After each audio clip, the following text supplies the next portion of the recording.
Bonjour, bienvenue sur le plateau d'Informatique News pour notre rendez-vous l'invité de la semaine. Et aujourd'hui, nous avons le plaisir de recevoir Bruno Buffenoir, qui est directeur général de la société ServiceNow France. Bruno Buffenoir, bonjour. Bonjour Guy. Alors, on commence toujours cet entretien par un élément d'actualité, une tendance qui aurait retenu votre attention ces derniers temps. Est-ce que, je dirais, en dehors de l'événement majeur qu'on a connu ces derniers mois, est-ce qu'il y a un élément, ou celui-là d'ailleurs, mais est-ce qu'il y a un élément qui a retenu votre attention? En fait, j'ai envie de vous faire une réponse avec deux éléments. Le premier, il est vraiment très contextuel, remaniement gouvernemental, et finalement, dans ce remaniement gouvernemental, eh bien, un grand absent, le numérique. On n'a pas eu d'annonce spécifique quant à la manière dont la responsabilité serait portée au niveau du gouvernement sur les sujets du numérique. Alors, je ne doute pas que cela devrait arriver très rapidement, mais c'est vrai que, alors je suis un peu parti pris, mais j'aurais bien aimé, au même moment que d'autres annonces importantes étaient faites sur un certain nombre de ministères, eh bien le numérique soit évoqué comme un sujet de priorité. Le deuxième thème, eh bien c'est un changement de paradigme. On est dans une société dans laquelle finalement, historiquement, eh bien les collaborateurs, les employés s'adaptent à l'entreprise à laquelle ils appartiennent. Ils vont sur le lieu sur lequel se trouvent les bureaux de cette entreprise. Ils utilisent les systèmes informatiques et les applications et les processus de ces entreprises. Et on s'est retrouvé dans cette période tout d'un coup où finalement l'entreprise s'est adaptée à la manière dont chacun vit au quotidien et a mis à disposition de chacun des outils qui lui permettent d'interagir avec l'entreprise. Et je trouve que c'est extrêmement intéressant ce changement de barycentre et que ça va influencer notre manière à tous de travailler et d'interagir avec les organisations auxquelles on appartient profondément. Alors, évidemment, tout ça s'est fait sous la contrainte, ça nous a été imposé et effectivement, on s'en serait bien passé, mais d'un autre côté, c'est une présentation assez positive de ce que ça nous a obligés à faire. Et est-ce que finalement, tout ce que vous avez appris pendant ces semaines, ça a été à la fois long et court, mais c'est en 3 mois dans la vie d'une entreprise, c'est relativement court. Et est-ce que tout ce retour d'expérience pendant ces 3 mois va vous être utile et va changer je dirais de manière radicale ou significative vos manières de travailler maintenant dans les années qui viennent? Je pense que, comme je viens de l'évoquer, effectivement, ça va avoir un impact très significatif quant à la manière dont on considère le positionnement du collaborateur et l'interaction que peut avoir ce collaborateur avec l'ensemble de l'organisation à laquelle il appartient, dans la mesure où, historiquement, eh bien, il devait s'adapter aux différentes fonctions, aux différentes strates de l'organisation, aux différents rôles qui existent à l'intérieur des organisations. Si vous avez une question qui a trait finalement au processus financier de votre entreprise, eh bien vous devez interagir avec cette organisation spécifiquement en utilisant ses codes, en utilisant ses moyens de travail et en utilisant toutes les applications qui sont associées à ça. Si vous faites de même avec la partie ressources humaines ou avec la partie achat, eh bien c'est exactement la même démarche, avec systématiquement des environnements qui sont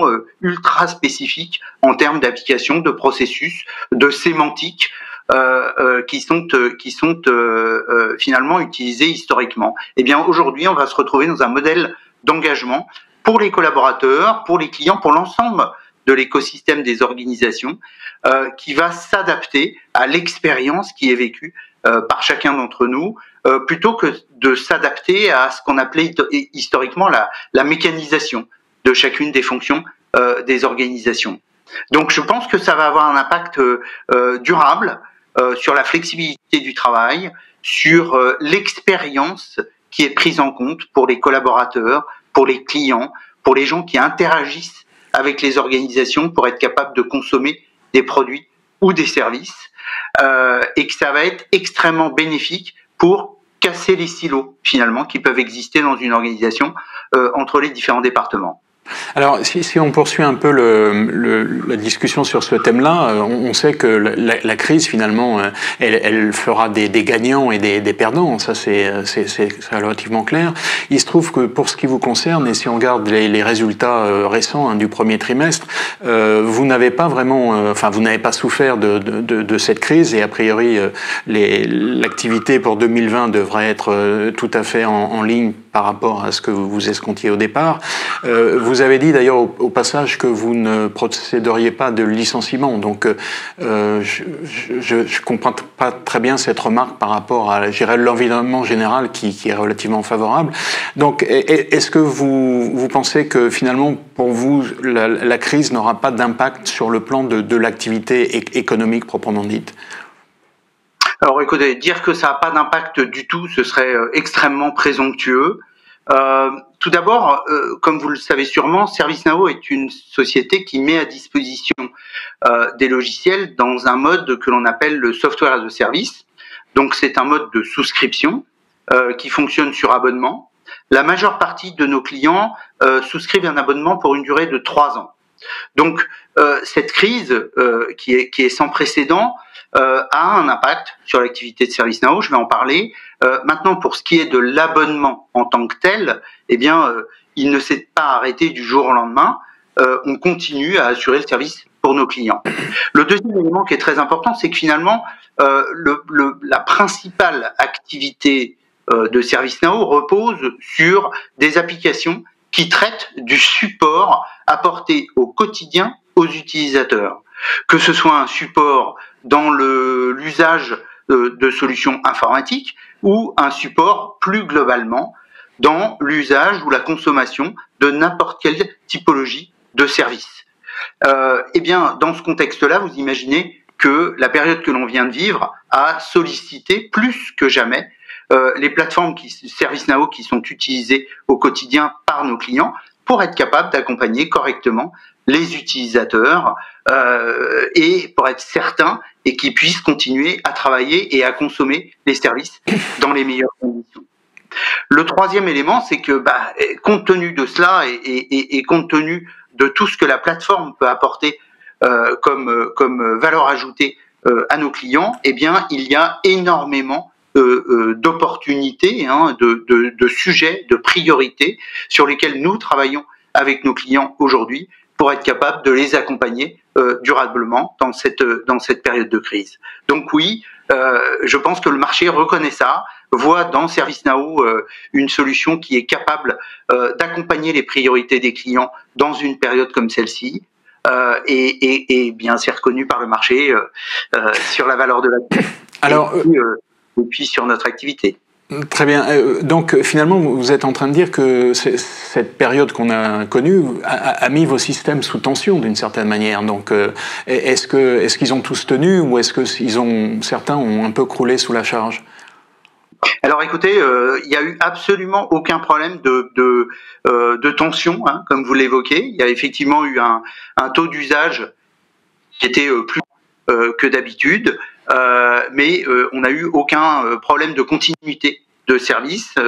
Nous avons assuré la continuité auprès de nos clients comme nous le faisons d'habitude, sachant que l'ensemble de nos systèmes sont opérés par 6 centres de services globaux dans le monde, au-delà même de la localisation des applications, donc des data centers, et que donc ces 6 centres de services globaux sont habitués à travailler dans des conditions qui sont des conditions finalement en remote, par rapport à la situation qu'on a vécue. Donc les personnes sont à distance pour être capables d'opérer ces systèmes. La nouvelle organisation qu'il a fallu adopter avec cette crise du Covid n'a pas eu d'impact sur leur capacité à piloter correctement ces plateformes. Et puis, nos logiciels sont tout à fait taillés finalement pour être capables de traiter les très très gros volumes de nos clients. On est depuis l'origine focalisé sur notre capacité à accompagner des très très grandes organisations internationales. Et donc, on a été capable de tenir cette charge telle qu'on l'évoquait. Alors, je reviens sur une annonce relativement récente, enfin, qui date du mois de mars, et on a l'impression que le mois de mars, c'est très ancien, donc que vous avez baptisé Nao Intelligence, et dont l'idée générale est d'injecter de l'intelligence artificielle et de l'analytics dans votre plateforme. Est-ce que vous pouvez nous donner quelques éléments sur cette annonce et sur cette solution? Alors oui, tout à fait. Notre objectif, c'est d'être toujours à l'état de l'art quant à notre capacité à accompagner nos clients dans la continuité de service au quotidien dans leurs organisations. Et on se positionne finalement pas simplement comme quelqu'un qui apporte une solution informatique en tant que telle, mais on se positionne comme des gens qui vont être capables d'opérer le service pour le compte du client. Ce qui veut dire que dans ce contexte-là, on souhaite être proactif dans notre capacité à apporter ces solutions et à apporter toujours plus de technologies qui permettent de très concrètement gérer cette proactivité. Et gérer cette proactivité, eh bien aujourd'hui, on est capable de le faire avec de l'intelligence artificielle, avec du machine learning, qui vont détecter finalement des comportements, qui vont détecter un certain nombre de données, de signaux faibles, qui vont nous permettre, eh bien, de réagir en avance de phase et de prendre des mesures au travers de nos systèmes pour alerter et pour corriger la situation, j'ai envie de dire, avant même qu'elle se produise chez nos clients. Et donc, à partir du moment où on commence à détecter qu'il peut y avoir des éléments dans le système d'information du client qui n'opèrent pas tel que ça opère d'habitude, eh bien, automatiquement, on est capable de remonter des alertes aux équipes chez nos clients et de leur permettre de mettre en place des plans d'action qui font que, eh bien, il n'y a pas de rupture de service chez eux. Donc, c'est ça l'objectif de cette intelligence artificielle qu'aujourd'hui on dissémine à l'intérieur de toutes les applications qu'on met à disposition et qui s'applique finalement à tous les champs d'usage, qu'on soit dans le domaine du service au client, qu'on soit dans le domaine du service interne sur la base de finalement offres informatiques qui sont apportées aux collaborateurs, ou tout simplement, justement, comme je l'évoquais, dans la relation que peut avoir une organisation avec l'ensemble de ses collaborateurs. Très bien. Alors finalement, c'est un peu le Minority Report appliqué à l'infrastructure informatique, d'une certaine manière. Je reviens aussi sur un élément dans la vie de votre entreprise très récent, c'est l'acquisition d'une start-up belge qui s'appelle Swiggle, et donc qui fait suite d'ailleurs des acquisitions en début d'année, Loom System et Passage AI. Est-ce que vous pouvez donner quelques indications sur les objectifs poursuivis avec ces acquisitions ? Alors, en fait, on a le premier point que je voudrais évoquer, c'est que depuis l'origine, ServiceNow a une stratégie de recherche et développement et d'investissement technologique qui est extrêmement forte. Ça représente aujourd'hui plus de 20% de notre revenu, cet investissement en R&D. Ça dépend évidemment des années et des acquisitions qu'on peut réaliser, mais c'est entre 20 et 25%.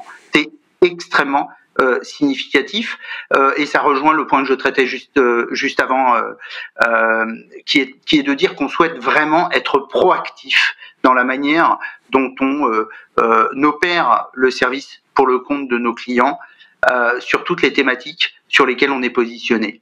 Alors, ce que l'on recherche, c'est finalement de pouvoir apporter un niveau de service qui permette d'automatiser au maximum la manière dont la qualité de service est pilotée par les organisations et de simplifier et de fluidifier au maximum la manière dont vous allez pouvoir interagir avec les plateformes ServiceNow, que vous soyez un utilisateur final totalement néophyte ou que vous soyez quelqu'un qui opère le service pour le compte d'utilisateurs finaux.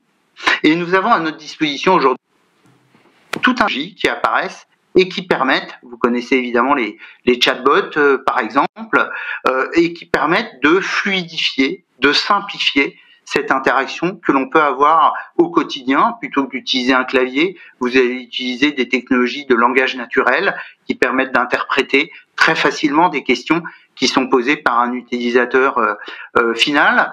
On va utiliser évidemment toutes les technologies mobiles qui sont à notre disposition pour être capable d'offrir de l'interaction qui soit contextuelle en fonction du métier de l'utilisateur final. Donc si vous êtes un chef de rayon dans la grande distribution, on ne va pas vous demander de revenir sur votre poste de travail en permanence pour poser des questions ou déclarer des incidents sur lesquels vous attendez du support de la part des équipes internes. Vous allez utiliser votre tablette, vous allez utiliser votre mobile pour être capable de gérer cette interaction, et de fait, on va utiliser toutes les technologies qui le permettent. Donc, il y a beaucoup d'investissements qui sont réalisés par ServiceNow pour être capable, de tirer parti de ces technologies et d'offrir à l'intérieur de notre plateforme toute la modernité qui est attendue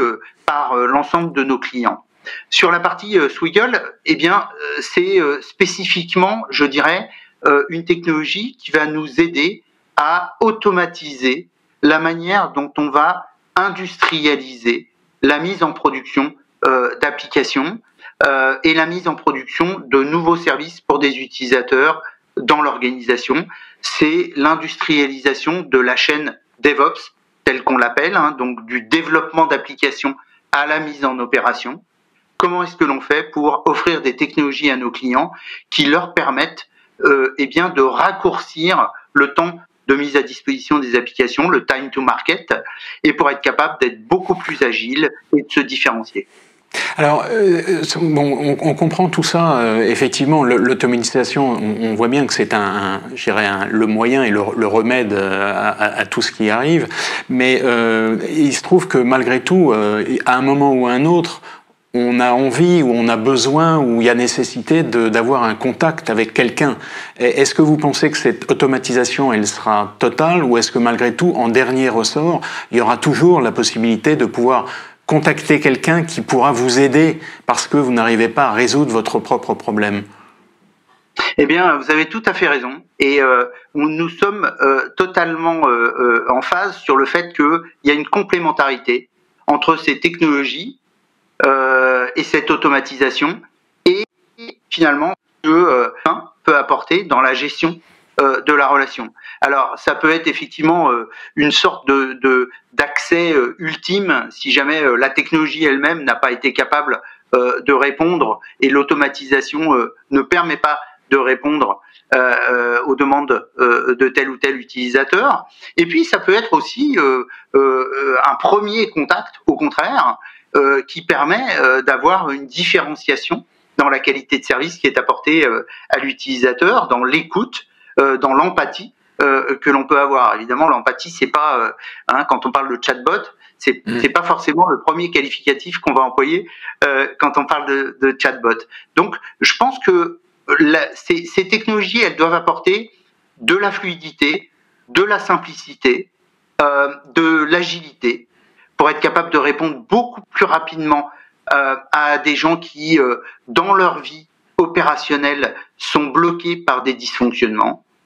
Et puis, en parallèle de ça, ça va aussi permettre d'utiliser tout un tas de ressources qui sont à disposition des entreprises aujourd'hui pour apporter un niveau de service qui soit encore plus élevé que celui qui est apporté aujourd'hui, parce que finalement, des gens ne passeront plus leur temps à essayer de résoudre des problèmes techniques qui pourraient être automatisés, mais au contraire, ils vont passer du temps à se préoccuper de savoir ce dont les clients ont besoin et comment ils peuvent mieux les aider. Très bien. Alors, je change un petit peu de sujet.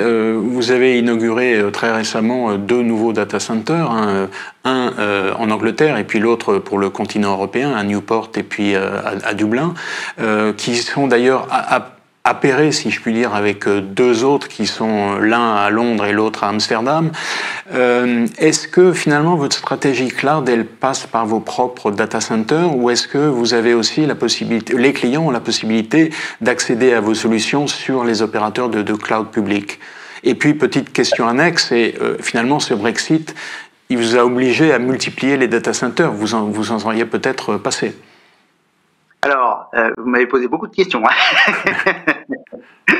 Alors, premier point, donc on arrive aujourd'hui à un dispositif avec 11 paires de data centers au niveau mondial, qui sont opérés donc par les 6 centres globaux que j'ai évoqués tout à l'heure, ce qui nous permet de couvrir les 5 continents. Le nombre de clients de ServiceNow est en augmentation permanente. Moi, j'ai rejoint l'entreprise il y a maintenant 3 ans. Nous avions à l'époque 4500 clients au niveau mondial. On est aujourd'hui à plus de 6500 clients. Donc, nécessairement, il faut qu'au fur et à mesure, on augmente nos capacités de manière à être capable d'opérer correctement le service auprès de l'ensemble de ses clients. Donc, quoi qu'il arrive, il y avait une stratégie et un plan pour que ServiceNow continue à investir et continue à ouvrir des data centers pour servir tous ces nouveaux clients. Comme vous l'avez dit, le Brexit a fait qu'il nous a fallu adapter finalement la localisation de ces data centers pour être capable de répondre aux problématiques et aux régulations locales. Donc de ce fait, historiquement en France, on apporte un hébergement qui est situé à Amsterdam et qui est appairé avec un data center qui était historiquement situé en Angleterre. Donc on a adapté notre dispositif en proposant maintenant un appairage à Dublin, ce qui nous permet de répondre complètement à la régulation de l'Union européenne. Et puis en parallèle, il y a une augmentation du nombre de clients et du nombre d'utilisateurs très très significatif sur l'Angleterre et les pays nordiques. Et donc on a renforcé notre position en Angleterre avec un second data center, donc comme vous l'avez cité, à Newport.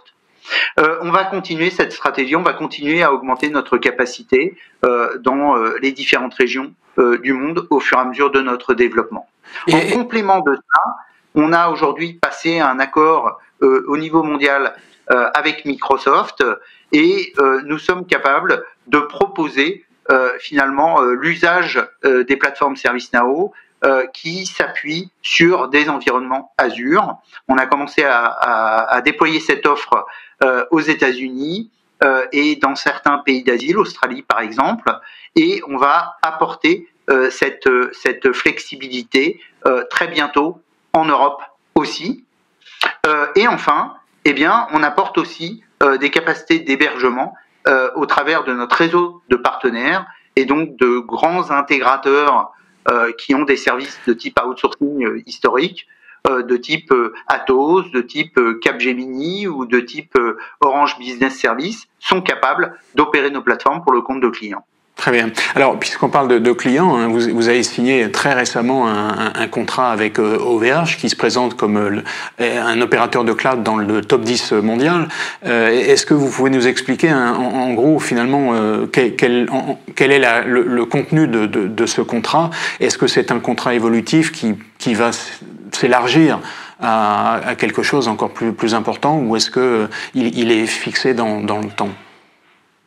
Alors on a effectivement été très très honorés d'être retenus par OVH pour être capable de les accompagner. Dans un premier temps, ce contrat est un contrat qui vise les usages finalement internes d'OVH pour être capable de piloter la qualité de service au quotidien sur toutes les offres qu'ils proposent à leurs clients entreprises.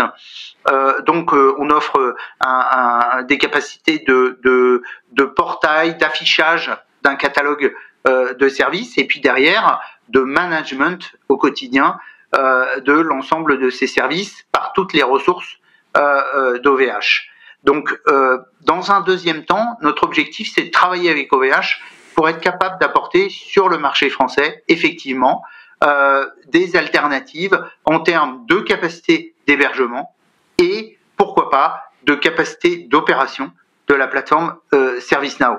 Donc c'est bien là-dessus qu'on travaille avec l'ensemble de l'équipe d'OVH, pour ma part avec Michel Paulin, pour être capable d'afficher cette capacité d'hébergement de la part d'OVH dans un contexte qui est un contexte très spécifique d'hébergement national, donc qui peut apporter une corde de plus à l'arc de ServiceNow en termes d'alternatives, et qui peut être effectivement une très très bonne réponse à un certain nombre de dispositifs qui sont attendus par nos clients français en ce moment. Très bien, donc finalement c'est à la fois un contrat évolutif et puis un partenariat avec OVH vis-à-vis des clients d'OVH lui-même. C'est un peu comme ça qu'on doit le percevoir. Exactement, un contrat évolutif, parce que dans un premier temps on traite de la manière dont on va afficher le catalogue de services OVH auprès de ses clients, et dans un deuxième temps on va travailler avec OVH pour leur permettre d'industrialiser, d'automatiser et de fluidifier au maximum l'ensemble des opérations qui soutiennent les services qui sont proposés aux clients. Et en parallèle de ça, il y a tout un axe de partenariat qu'on est en train de travailler avec OVH sur les différentes thématiques que j'ai pu vous évoquer. Très bien. Écoutez, en tout cas, merci beaucoup pour ce tour d'horizon assez complet. Bruno Bouffenoir, merci beaucoup. Merci. Très bonne journée.